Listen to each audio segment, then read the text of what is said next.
Husk at give samtykke.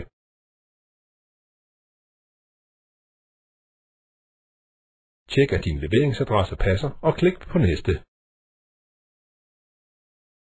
Nu skal du vælge, hvornår dit ungdomskort skal være gyldigt. Tjek at datoen passer med, hvornår du skal bruge dit kort.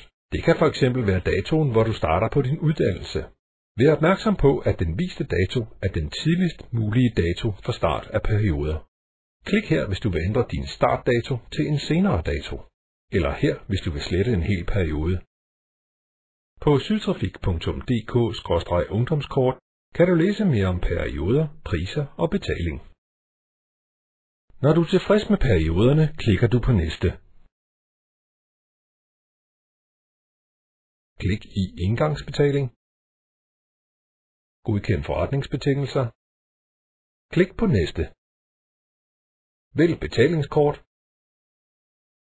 Indtast dine kortoplysninger og gennemfør betalingen.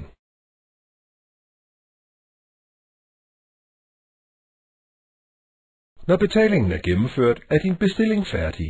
Gå tilbage til hovedsiden. Her på hovedsiden kan du forny, ændre eller sætte dit ungdomskort på pause. Du kan altid finde tilbage til denne side ved at logge ind med dit NemID på mitungdomskort.dk. Det er sådan her, du bestiller dit ungdomskort. Vi glæder os til at se dig i bus.